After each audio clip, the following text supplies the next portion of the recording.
ಅದು ಸಂಗಮ ಅಂದರೆ ಮೂರು ಕಡೆ ಸೇರೋದು. ಇದು ಅಲ್ಲಿ ನಾವು ಈ ಕಡೆ ಸ್ನಾನ ಮಾಡಲ್ಲ, ಹಾಂ ಇದು ಮೂರು ಇದು ಅದು ಸಂಗಮ ಅಂದರೆ ಅದಕ್ಕೋಸ್ಕರ. ಅಲ್ಲಿ ಕಾವೇರಿ ಇದು ಯಾವುದು ಗೊತ್ತಾಗಿಲ್ಲ, ಇದು ನದಿ ಅಲ್ಲಿ ಕಾವೇರಿ ಎಲ್ಲ ಸೇರೋದಲ್ಲಿ ಸಂಗಮ ಅದು. ಕಾವೇರಿ ಕೇಳ್ತೈತೆ ಅಲ್ಲಿ. ಕಾವೇರಿಯಿಂದ ಬರ್ದಿಲ್ವ ಸೈಡ್ಗೆ? ಹೌದಾ?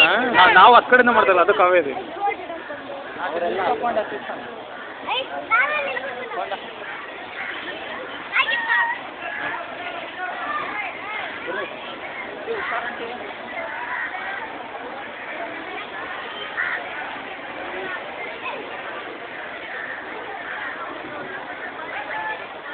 ಈಗ ನೋಡಿ ಹೆಂಗಿದೆ ಪದಾರ್ಥಗಳು ಬಿಡುವ ಸ್ಥಳವಲ್ಲ ಅಂತ ಯಾರು ಬಿಟ್ಟಿದ್ದಾರೆ, ಕಾಡಿಲ್ಲ.